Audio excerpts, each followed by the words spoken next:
हवा में उड़ता जंगल। मधुपुर गांव बहुत ही पिछड़ा और गरीब गांव था, जहां के निवासी आज भी मिट्टी की मड़ई में रहते थे। गांव में एक बहुत घना जंगल था, जहां पेड़ पौधे, फूल, शुद्ध हवा थी। पूरा गांव लकड़ी, दातून, हाथ पंखा और घास की वस्तुएं वगैरह बेचकर गुजर बसर चला रहे थे। अजी, तुमने क्या सोचा है? इस बार हमारी इमिलिया 8 साल की हो जाएगी, उसका स्कूल में दाखिला दिलवाना है और अब घर में बिजली भी लगवा लो। रात में घर में इतनी घमस मचती है कि नींद नहीं पड़ती। सरिता की बात सुनकर लखन गरीबी से झुंझुलाकर गरमाए मिजाज में झगड़ पड़ता है। सरिता, तुम ये सारी बातें खाना परोसने के बाद ही क्यों लेकर चालू हो जाती हो? अरे सारा दिन मर्द घर से बाहर धूप में गर्मी में कमाने जाता है। इमली के दाखिले की चिंता मुझको भी है, लेकिन तुम्हें पता तो है कि एक स्कूल है जो कि मुखिया ने बनवा रखा है। स्कूल की फीस इतनी ज्यादा है कि गरीब आदमी भर भी नहीं सकता। और बची बात बिजली लगवाने की, तो किवाड़ खुला छोड़ दिया करो। गांव में कितना घना जंगल है, रात भर बर्फ जितनी ठंडी हवा चलती है। लखन की बात सुनकर सरिता मुंह फुला लेती है। जाओ जी हटो, मेरे तो करम फूट गए। तुम जैसे आदमी से शादी करके सारे ठाट तो वो मुखिया इन भोग रही है। फर्स्ट क्लास एयर कंडीशनर की हवा खाती है और मखमल के गद्दे पर सोती। मैं तो सारी जिंदगी मिट्टी का चूल्हा फूकते हुए, बर्तन मांजते, खाना बनाते मर जाऊंगी। हाँ, दरअसल मुखिया को छोड़कर गांव में सबके परिवार गरीब तबके के थे। गरीब परिवार में सारे झमेले की जड़ पैसे की तंगी थी, क्योंकि गांव में कोई रोजगार नहीं था। ज्यादातर हिस्से में जंगल ही जंगल फैला था, लेकिन कभी कोई भी परिवार उस जंगल के रहते अपने घर में भूखे पेट नहीं सोता था।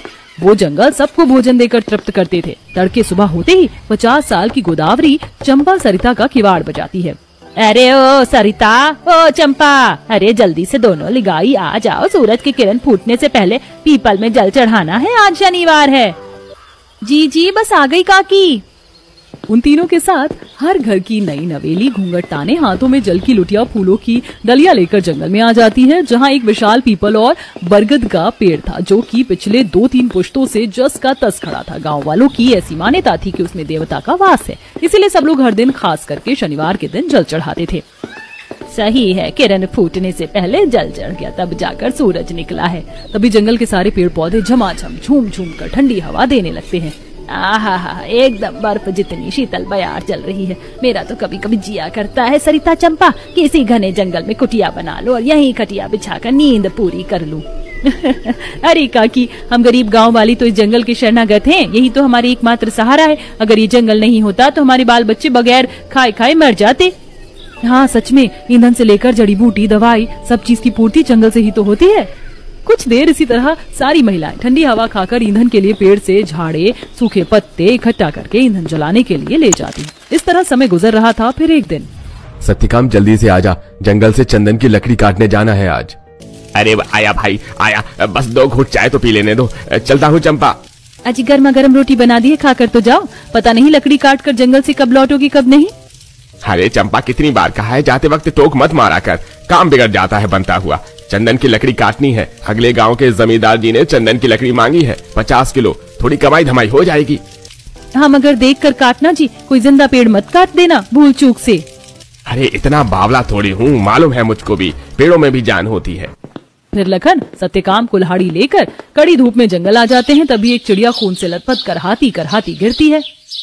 हे भगवान, पता नहीं किस शिकारी ने इस गौरैया को मार गिराया है। तभी एक शहरी आदमी जाल में बहुत सारी घायल पंछियों को लेके आता है। उसके हाथों में बंदूक देखकर दोनों गांव वाले बौखला जाते हैं। अरे ओ शहरी बाबू, तुम लोगों के सीने में दिल होता है कि पत्थर? इस गौरैया को नुकसान पहुंचाकर तुम्हें क्या मिल गया? अरे तुम 2 कौड़ी के गरीब लकड़हारे होते कौन हो? ये सारा का सारा जंगल मैंने खरीद लिया है, इसलिए अब यहाँ के पेड़ पौधे जानवर सब मेरे हैं। जंगल खरीद लिया है? लेकिन ये जंगल आपको बेचा किसने? ये जंगल हम गाँव के निवासियों की धरोहर है। तभी मुखिया जंगल में आकर दादागिरी झाड़ता है। मैंने बेचा है ये जंगल मेरे बाप दादा का है।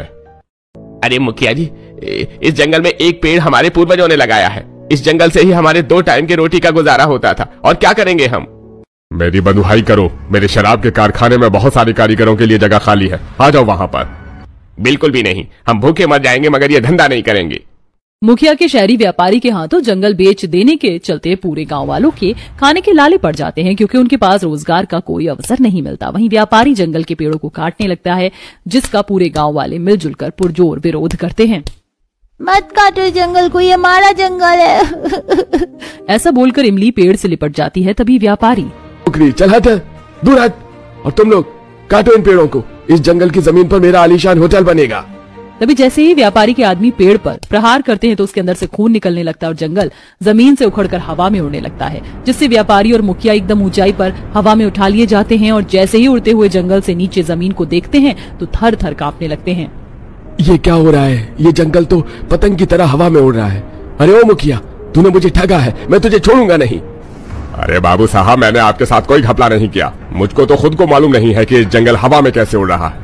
तब जंगल के सबसे पुराने पेड़ में से एक सुनहरी रोशनी निकलती है और पेड़ की आंख नाक मुंह लग जाता है। तुम लोगों ने मेरे शिशुमत पेड़ों को काट डाला, उसी का पाप तुम्हारे प्राणों के सिर पड़ा है। एकदम से जादुई उड़ते जंगल में हवा के तेज झोंके के साथ ऐसा आंधी तूफान आता है कि दोनों मुखिया और व्यापारी इतनी फीट ऊंचाई से नीचे गिर जाते हैं और हवा में उड़ता जंगल पहले के जमीन के भूभाग पर स्थित हो जाता है। माँ पिताजी देखो, हमारा जंगल फिर से जमीन पर आ गया है। गांव वालों, तुम लोगों ने इस जंगल की पूजा आस्था की है, ये जंगल सदैव तुम्हारा रहेगा। एक बार फिर गांव के निवासी खुशहाल जिंदगी जीने लगते हैं और जंगल का सदुपयोग करके भरण पोषण करते हैं। लेकिन एक दिन गांव में बहुत प्रचंड तूफान आता है जिसमें सबके घर नष्ट हो जाते हैं। पूरा गांव विलाप करने लगता है। पता नहीं कौन से पाप अपराधों की ताड़ना ईश्वर ने हमको दी है जो हमारी मड़ई उजड़ गई। सबसे बड़ी दुविधा तो यह है काकी, इतनी भयंकर गर्मी में हम सब लोग अब कैसे रहेंगे? पूरा परिवार हताश परेशान होकर उस जादुई उड़ते हुए जंगल में आते हैं और व्यथा बताते हैं। हे वृक्ष देवता, हम गरीब गांव वालों का सिर छुपाने का आधार हमसे छीन गया। अब हम कहाँ जाएं? आप बताइए। तभी एकदम से जंगल में एक विशाल रोशनी प्रकाशमान होती है और देखते ही देखते प्रत्येक पेड़ों पर गांव के निवासियों के लिए मजबूत टिकाऊ घर बन जाता है, जहां तक पहुंचाने के लिए सीढ़ियां भी जा रही थी और एक भविष्यवाणी हुई। गांव वालों, आज से ये जादू उड़ता हुआ जंगल सदा के लिए तुम लोगों का है। मैंने वर्षों पहले तुम्हारे पुरखों के साथ वाचा बांधी थी कि जब तुम पर दुख पड़ेगा तो मैं तुम्हें बंधुआई से निकालूंगा। आज से ये जंगल गर्मी के मौसम में जादुई उड़ता हुआ जंगल रहेगा। इतने के साथ गांव के सारे गरीब निवासी हाथों हाथ जादुई उड़ते जंगल के साथ उठा लिए जाते हैं और सब अपने अपने भिन्न भिन्न प्रकार के पेड़ वाले घरों में जाते हैं जहां बहुत ठंडक थी। इस बांस के पेड़ वाले घर में कितनी ठंडक है, सचमुच प्रकृति कभी मानव का साथ नहीं छोड़ती है। अरे वाह अम्मा, बाबूजी देखो, हमारा उड़ता हुआ जादुई जंगल वाला घर कितना सुंदर है और यहाँ पर पंछियों ने घोंसले बनाए हुए हैं। मुझे तो बहुत जोरों की भूख लगी है, काश कि कुछ खाने को मिल जाता। बड़े जोर की भूख लगी है। सोनू के इतना कहते ही उसके सामने स्वादिष्ट भोजन हाजिर हो जाता है जिससे पूरा भूखा परिवार पेट भरकर खाते हैं और उस दिन सारे गरीब निवासी जादुई उड़ते जंगल गांव में चैन सुकून भरी नींद सोते हैं।